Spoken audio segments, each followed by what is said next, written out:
Welcome to ElectriciTV. I'm Michelle Madrid, and today I want to help you with this thing called imposter syndrome. Because as I see it, this is a topic that resonates with so many of us, and I've been thinking about it a lot from where I'm at right now in Mexico. I see imposter syndrome as a phenomenon where a person will doubt their accomplishments. They may even fear being exposed as a fraud despite their success. But what if we viewed imposter syndrome in a different way? What if we saw it not as a sign of inadequacy, but as an indicator of growth? I want to share a personal story with you. Recently, I was at a conference called the Abundance 360 Summit. It's led by a gentleman named Peter Diamandis. And this conference was filled with luminaries in the areas of AI, artificial intelligence, biotechnology, longevity, health span. And sitting in that conference room and witnessing, taking in these brilliant presentations, there was a moment when I was struck with the sense of being an imposter. Imposter syndrome for me in that moment was palpable. And that's when a gentleman from London, a very successful musician, leaned over to me and he shared his own personal struggle with feeling like an imposter. So this got me thinking that imposter syndrome, although sometimes we feel like it must just be me, no, it is a universal experience.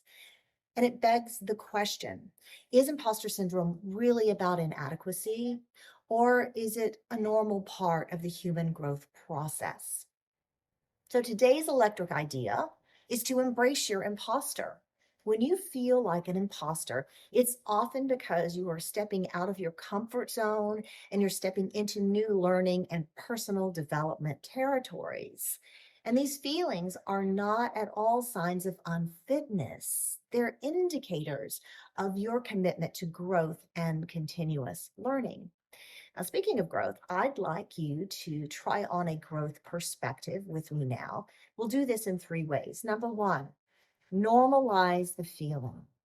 What I mean by that is understanding that imposter syndrome is a common experience can help alleviate any sense of isolation or self doubt. Number two, notice this indicator of growth. As I've explained, when you are pushing beyond your familiar boundaries, feeling out of depth is really normal. It signifies that you're expanding your horizons and your capabilities, and that's a really good thing. And number three, transform self doubt. By acknowledging and through embracing these feelings, you can transform your self doubt into resilience and motivation for self expansion. Now, for a little journaling, when you can, I'd love you to take some time and reflect on moments when you have felt like an imposter in your life. Analyze the thoughts or the beliefs that contributed to this feeling at the time, and consider any evidence that contradicts the feeling of being an imposter, any overlooked successes or moments of confidence that you've had. And then develop strategies to combat feelings of inadequacy, like affirming that you belong in the spaces you occupy. I have an affirmation. I use it now anytime I'm stepping into a new situation. I say, I belong in the spaces I occupy. And this really buoys up my sense of confidence and also my knowing that I belong in the places where I am.